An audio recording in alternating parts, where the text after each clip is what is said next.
Guys, welcome to the Caring for Creatures Show. It's great to be with you on a Thursday. It's a gorgeous Thursday afternoon across Charlottesville and Central Virginia. I think we all see that summer is certainly upon us, getting a little muggy outside. It's important when the temperatures get hot that we celebrate, champion, and put in the spotlight Caring for Creatures, because their sanctuary in Fluvanna County, guys, are giving animals a fabulous, fabulous, fabulous second home and second shot at life. And really, it's a safe haven, great quality of life spot, Caring for Creatures in their sanctuary. Mary Burkholt's the founder. For more than 30 years, she has taken the most at-risk animals from kill shelters across the eastern seaboard, and she's brought them to Fluvanna County for a second shot at life. She then tries to, with her team in a kind of a proprietary matchmaking process, she positions these animals, she builds a relationship with potential adoptees, and tries to rehome these animals that has a very high success rate and giving these dogs and these cats a second shot at living their best life. We'll spotlight, I think, 7 highlight reels. We call them Sizzle Reels at the I Love Seville Network. 7 Sizzle Reels that undoubtedly have spotlighted and kind of showcased the best of this organization. We'll get to the first one in a matter of moments. I'm going to throw it shortly here to Harris Tolber. You get ready to rock and roll here, Harris. You know, you have spent a few months with us here on the Caring for Creatures Show, and by a few months, I want to say 6 months on the Caring for Creatures Show, so you know this organization inside and out. I'm going to throw this to you. This organization, near and dear to my heart, I'm curious of what you think CFC is doing so well and how you've been impressed with Mary Burkholtz Harris and Caring for Creatures. Jerry, yeah, I love the Caring for Creatures Show. You know, we've had a great season of it since the beginning of this year, and Mary's had some fabulous guests on. And the Caring for Creatures Show, it really just spotlight an organization. I mean, it's Mary spotlight her organization that's doing just such an amazing job for animals in our community. And Mary is an absolute saint. She's done so much for, you know, for the animals in our community and taking them off of kill lists and giving them a shot at a better life. I'm going to throw it back to you. I totally agree. I think the first sizzle reel that Harris is going to cue up for us, the first highlight reel, is Mary discussing the mission of CFC, why she started this organization in the first place 30 years ago. Guys, I want you to listen closely to what Mary has to say as Harris has this video queued up. The mission of Caring for Creatures, you can find it on caringforcreatures.org. Harris, the show is yours. Give us that video, please, sir. Welcome to the program. Why don't you, I mean, we got some people watching now. Why don't you put a little snapshot of the sanctuary? You know, Caring for Creatures, yeah.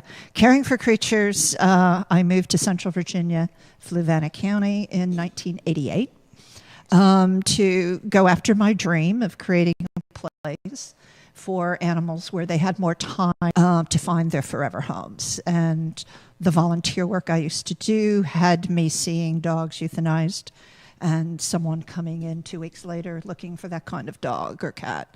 So I did that. We're situated on 157 acres. That's awesome. Rolling Hills in Fluvanna County. The dog areas, they have large fenced areas. They have condos, we call them dog condos, that are insulated and heated in the winter. So they're really quite cozy in there. Mm-hmm. The kitty areas, we have 2 kitty areas. One is called the Scratching Post. 6 rooms of cats there. Probably about 120 to 130 cats. We have another building of senior cats, and there it is. Yeah, that's Nicely done, Harris. Yeah, Tolber. boy, he's good. He was in the library right there, my boy. That's a bird's eye view you have right there. How'd you get that shot? Yeah. Was that a drone? Oh, an airplane. Airplane? Yeah. Gotcha. Mm-hmm. Yeah, people who do that sort of thing. So the cats live community style. They're not in a kitty cage unless they have to be for observation, or they're just getting back from a medical procedure, what have you. It's peaceful. It's, well, I mean, many people might not, you know, when visitors come, it might get a little bit rowdy now and again, but it is a peaceful place. It's a place where the animals can come and take a breath. They have space around them. They don't have to interact with anyone else if they don't want to. They have the time to just sort of balance themselves out, and then we help them get healthy on all levels, body, mind, spirit, and find their family or person. Well, that's the mission for Caring for Creatures. I can't think of many that are better than that. Taking animals from kill lists across shelters on the eastern seaboard, bringing them to Fluvanna and Central Virginia, giving them a second shot at life. It's what CFC is all about. You can learn more at caringforcreatures.org. I encourage you to follow them on Facebook. Their Facebook page, managed by Diane White, is just a fabulous introduction into what the organization does. She personifies the animals extremely well, and it's just a great introduction of what CFC is doing for our community in the animal community. Really need you to get involved. Fundraising, volunteering, donating, spreading the word, liking and sharing. CFC needs the attention. Our second sizzle reel that we're about to introduce to you and cue up, Mary talks about the process of rehabilitating animals that come to Caring for Creatures. A lot of times when the animals come to CFC, their spirits are broken. They've been neglected, they've been forgotten, they've been left in crates, they've been left in cages, they've just become an afterthought. When they arrive to CFC, Mary and her staff go about the process of building the animal back up and huffing life, if you may, into the animal, so that animal is in its best form, him or her, so that animal can go, dog or cat, to its potential forever home and find his or her human. So I want you to cue up that sizzle reel, Harris. We'll start in a matter of moments. Mary Burkholtz, the founder, talking about the process of rehabilitating animals that come to Caring for Creatures. Harris Tolber, please give that a roll. One of the things I wanted to ask you about is the rehabilitation process before you rehome these animals. How do you do it? What are the strategies and practices that go into it? All right. Absolutely. The first thing is you got to remember and understand that each animal is an individual. So what we had to do for one animal is not necessarily the other. But one of the first things we do, of course, is the medical. We evaluate what the needs are. We do the testing for heartworm, Lyme, or Ehrlichia diseases, or leukemia, FIV, all the wormings, parasites are taken care of. We get them on a very healthy diet. I mean, folks, that is huge, huge, huge, huge. These animals, rarely do we have an come in robust health. They're all neglected in some format or just have not had regular meals or very poor diets. So many of the medical things, such as skin and what have you, can be addressed through a good, healthy diet. So we do that. If the animal's not spayed or neutered yet, we get that scheduled. And one of the real important things is giving the animal time and space to just sort of decompress? Yeah, decompress. Okay. We don't know often their history and what they've been through, especially those found alongside the road. For example, when Star and Nick came in, they were literally just shaking with fear. Well, you know, they just got dumped alongside the road, and they didn't understand why. And Star would not even eat her meal that we gave them when they first arrived without seeing that Nick was close by. So that part of it is critical. And in addition to the physical, there are a lot of other aspects you have to look at. There's the emotional, there's the mental, and spiritual ends of the animals. So we like to address all of them. And I have literally seen animals who have been in, especially more the high facilities, and they get transferred out. I have seen animals arrive, and you open the door to the crate, and they're looking around, and their noses in the air, and some of them I can literally see go, and it's like, okay, I'm cool, this is good. And the real animal comes through, the real dog or the real cat, in a matter of time, depends on each one, but it can be a couple weeks, can be 2 or 3 months. All of a sudden, the layers get peeled away, and who that animal is we become aware of that. And once we have a good feeling for the animal, we try to match the animal to a home that's going to be best for that animal. And we want to match what the humans are looking for, too. So it's a process. I love it. I'll tell you what, that right there, if that doesn't warm your heart, I don't know what will. Rehabilitating animals, getting ready for their second shot at life, third shot, fourth shot, whatever it may be. That's the story of what Caring for Creatures is all about. She really put into perspective, and Harris, I'm going to get you on camera here, the rehabilitating process.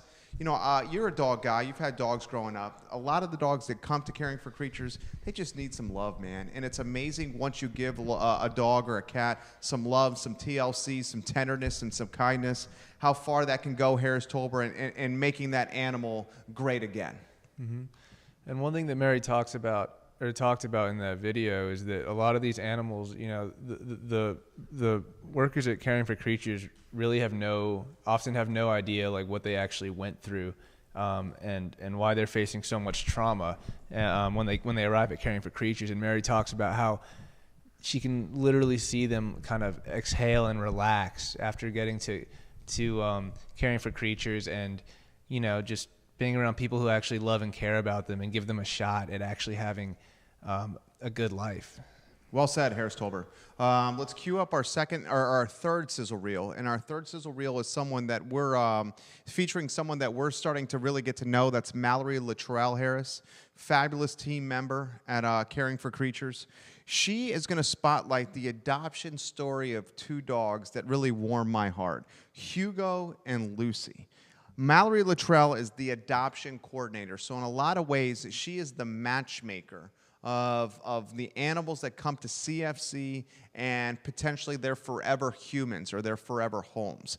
Mallory Luttrell has this like chutzpah and this undeniable positive spirit and passion for animals, dogs in particular.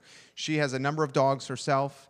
She's got emotional on set here on the I Live Seaville show, and I just thoroughly appreciate and respect what she is doing for these animals. So Harris, on that note, Sizzle Reel number 3, the adoption story of Hugo and Lucy at Caring for Creatures, sir. The Henleys, you saw Emily in the video there. She seems awesome. She is awesome. Yeah. They had adopted one of the puppies out of this litter that was found on the side of the road with her mother's body nearby, and they adopted one of these puppies.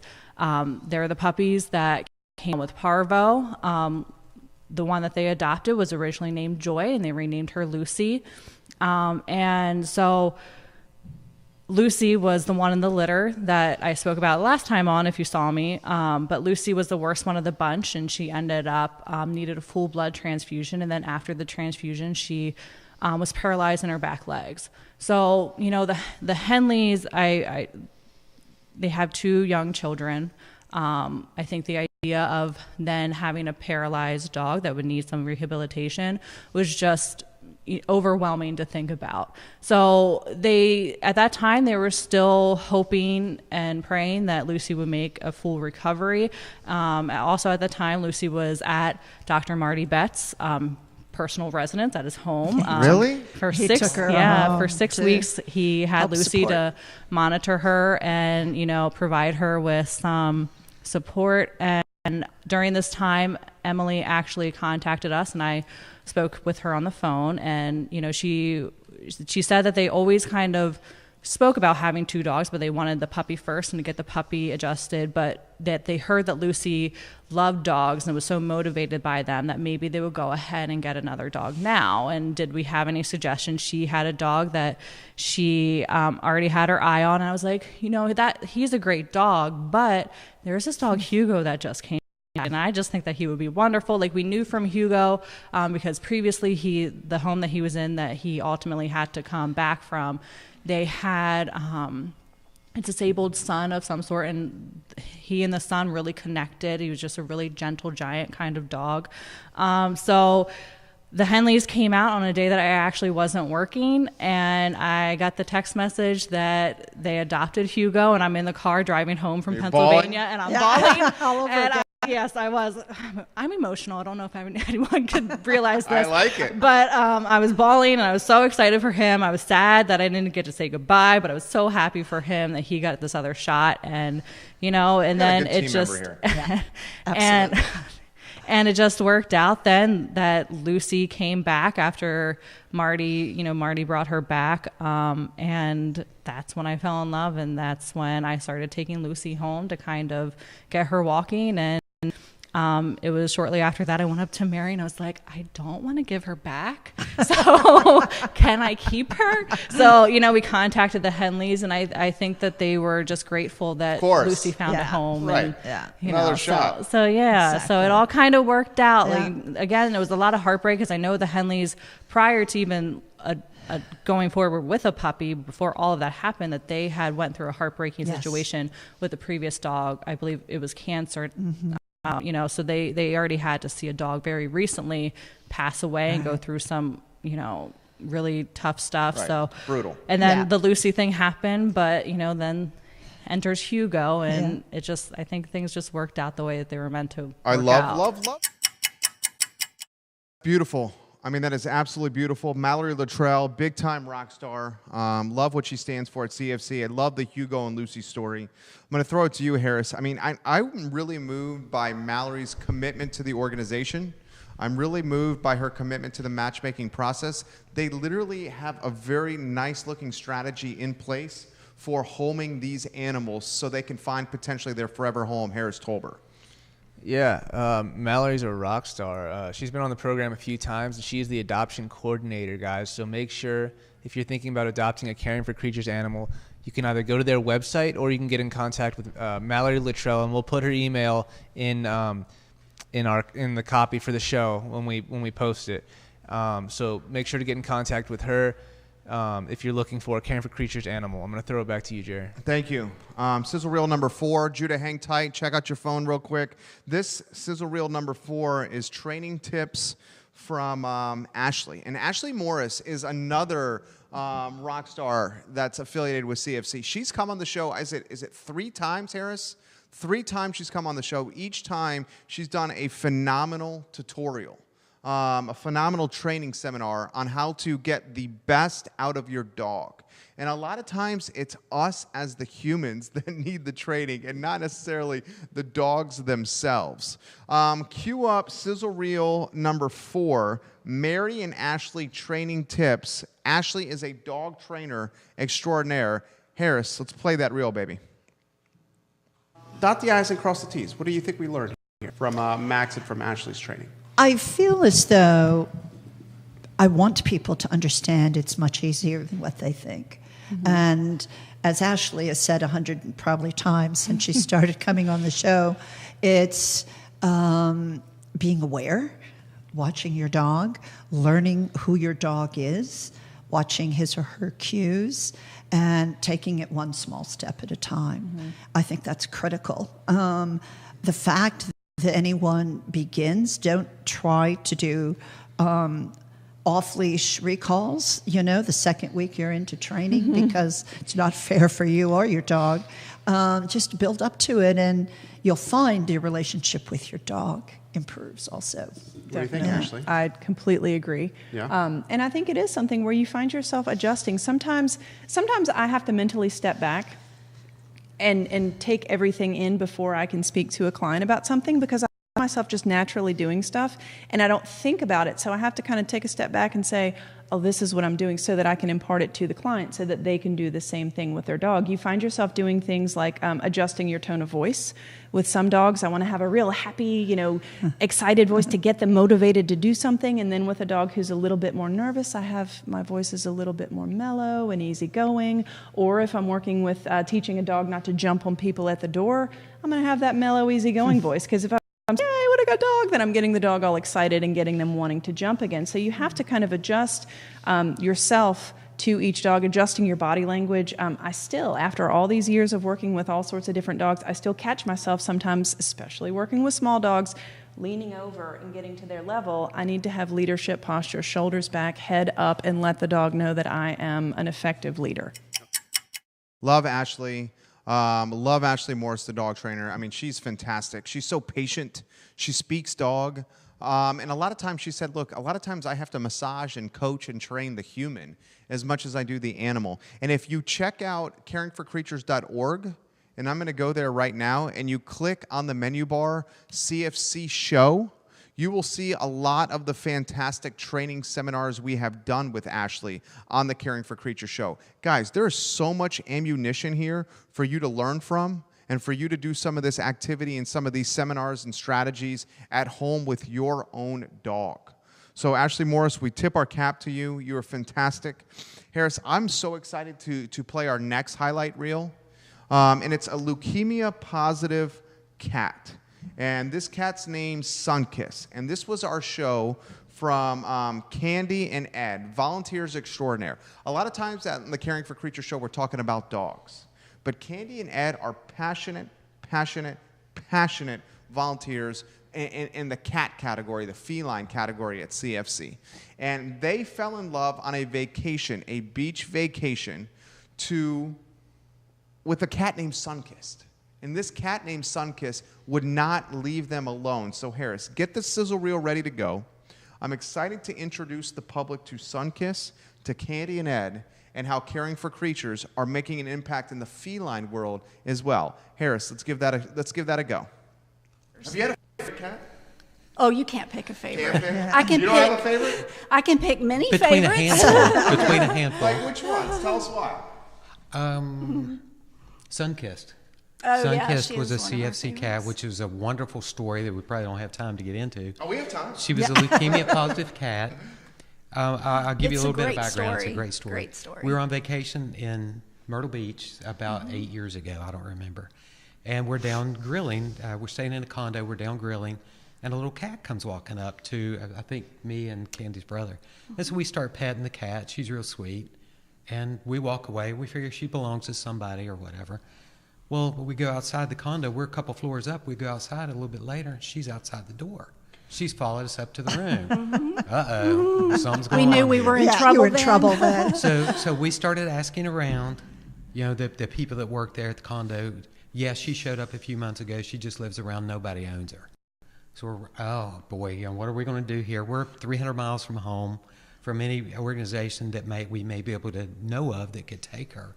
What are we going to do? So we decided. And naturally, we thought of Mary. Yeah. So we're thinking, maybe we can take her back to Richmond with us. She's so sweet. Maybe we can get her adopted and get her home. So we ended up trying to bring her in the room. Since my brother had rented the condo, I felt you I go. had to ask his permission to bring her into the condo. Okay. And his reaction was, because he's more of a dog person, Yeah. but the funny thing is, since that time, he now has 2 cats. But anyway, he told us, he said, you can bring her in, but if she starts scratching on something or whatever, you're going to have to put her back out. And so, of course, we had a little bit of stress with that because we were like, geez, so we put her in the bathroom that night. He wanted a security deposit.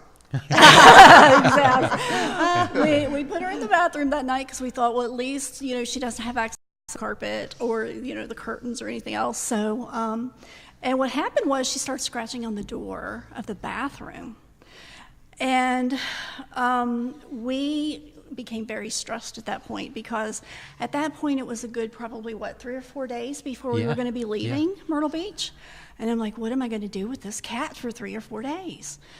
And so we did the only thing we could. And I looked at her and I said, I hadn't named her yet at that point, but I said, honey, I said, if we are meant to give you a home, take you back to Caring for Creatures, I said, we have to put you out right now because you're scratching. I said, but if we are meant to rescue you, I said, I need you to come and find us on the day that we're leaving. Get out of town. No. Wait for this one. We were only going to be gone for 4 days. My brother was staying the whole 7, but we were only going to be there 4 because we had cats at home and wanted to get back. We ended up staying an extra day. And would you know, that morning, this cat comes, we were out at the pool area, she comes walking right up to me. We hadn't seen her in a couple days. We hadn't seen her in over 2 days. Here she comes. Yeah. We're worrying. We're like, We're oh my worried. God, we're not going to see this cat again before we leave. We're standing at the pool area. She walks right up and sits down at my feet and looks at me like, okay, I'm ready to go. Yeah. I'm here. You told me. That is a good story. But little did we know, we thought we were just taking a cat back that was going to be adoptable that we could adopt out, which not to say leukemia positives are very adoptable cats. We adopt out leukemia positives, definitely. But we didn't know at that point she was leukemia positive. We brought her all the way back to Virginia, took her to the vet, and she's out leukemia positive. Then I knew why this had all happened, because she was meant to be there. She was meant to come to Caring for Creatures, one of the few facilities on the East Coast that accepts leukemia positive cats. That's amazing. Amazing story. I mean, amazing story. I mean, there's a higher power right there. I don't care what you say. When a cat follows Candy and Ed around the beach and stalks them on vacation, knowing that he has an opportunity, Sunkist, at another shot at a better life. I mean, I love this story. And leukemia-positive cats and kittens getting a second shot at life. Harris Tolbert, the Sunkist story warms my heart. What were your thoughts on that Sizzle Reel, sir?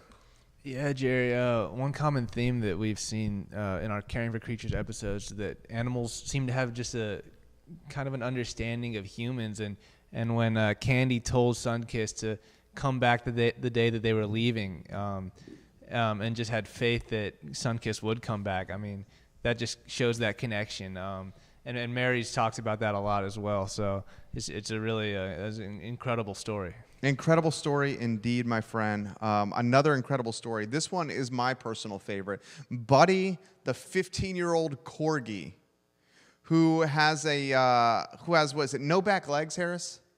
No back legs. And we had this video sent to us. And Buddy, the 15-year-old corgi,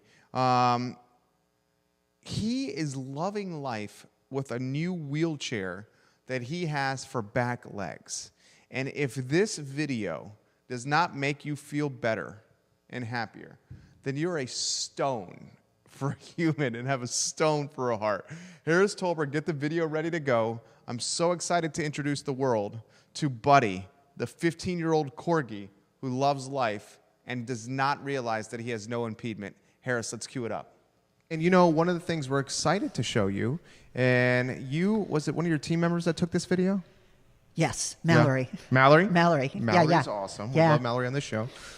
Set the stage for the video. Okay, so the video you're going to be seeing is Buddy. Buddy is a 15-year-old corgi, and his human, the last couple of years, loves her boy, and for his birthday, she would invite her friends to lunch, and everyone, rather than bringing a gift, would bring a check payable to Caring for Creatures in Buddy's honor for his birthday, and they would all come out in mass to the sanctuary and give the dollars and what have you.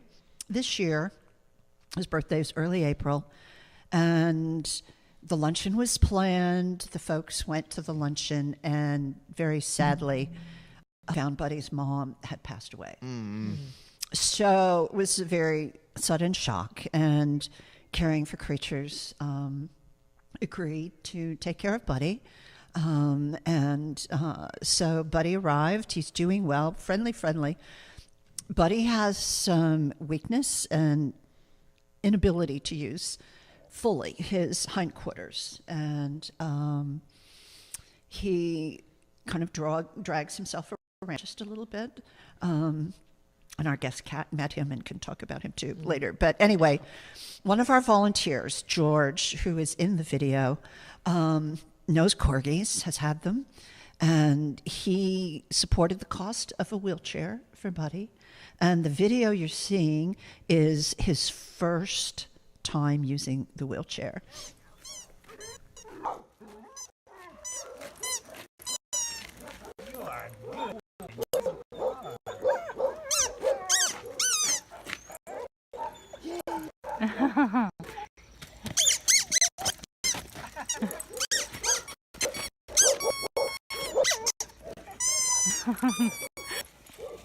And if you just back up now, see if you'll follow.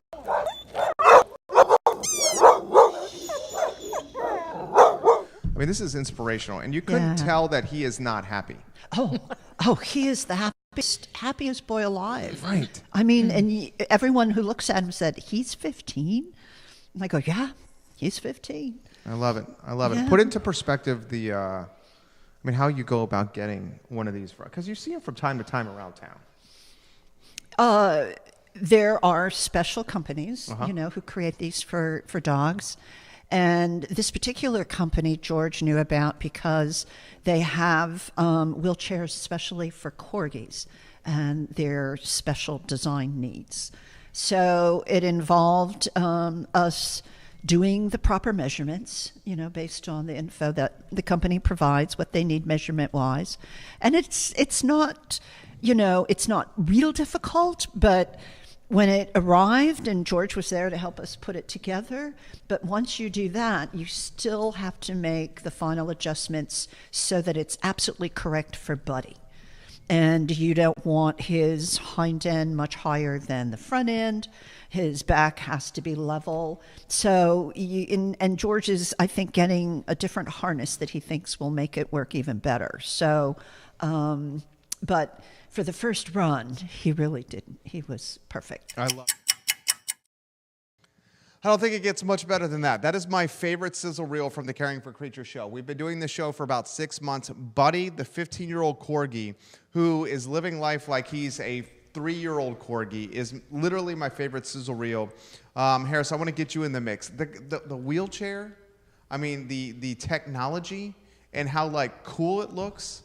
I mean, it's just awesome, man. What are your thoughts, Harris Tolber? Yeah, I mean, I love that clip. I loved when Mary sent us that clip. It's absolutely adorable. Buddy's just having a great time, loving life, and it's amazing. He's 15 years old, and that technology makes it possible for him to enjoy himself and just be his best self is really awesome. I'm going to relay a comment from one of our viewers, Susan Blakeney, a longtime supporter of Caring for Creatures. I believe she's watching in Connecticut. She has this to say: timing is so key in saving the lives of these animals. Mary is spot on in saying this. From a week-to-week basis, you would meet the perfect family for a pet that was sadly put down just days earlier. Timing is key. CFC gives pets time to find that perfect match. CFC successfully adopted out today, for example, Mickey, who had extreme medical challenges when he arrived. Dr. Betts, who couples with CFC, operated on Mickey to restore his health, and now he has a new home.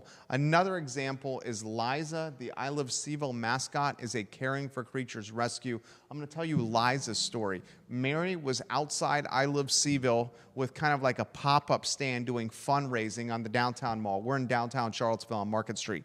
She had a pop-up tent. I said, Mary, bring a dog with you. She brought Liza. One of our team members, Judah Wickhauer, who's been with our business for 7 years, he fell in love with Liza. Now Liza, literally 5 days a week, is under his desk at his feet, chilling and making our office that much better.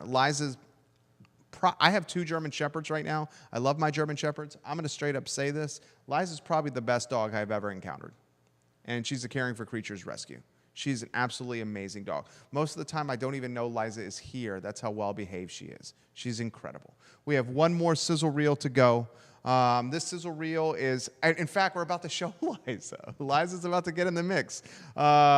Joan Jolly is giving Liza a massage. And she's teaching massage tactics that we could potentially use at home. I don't think I've ever seen Liza so happy where she was getting a full body massage from a dog masseuse. Harris Tolber, let's get that video fired up, my friend, and let's play it when you're ready, sir. Joan is going to give us some simple remedies or strategies that we can do at home while working with our furry friends and helping them have an improved quality of life. Liza is a rescue here from Caring for Creatures. So, Joan, we rely on you for some play-by-play. All right, the first thing is just a very simple technique you can do for arthritic joints or sore muscles, and you're just going to take your hands and rub them together so that they get nice and warm, and then it's easy just to cup the sore joint or lay your hand on the muscle that's sore. And if you use a joint like this, you don't want to pull or push on the joints. You just kind of cup it, and you can rub up and down the leg to kind of warm it, because that's where they get a lot of arthritis and things. The next thing is kind of a fun spot.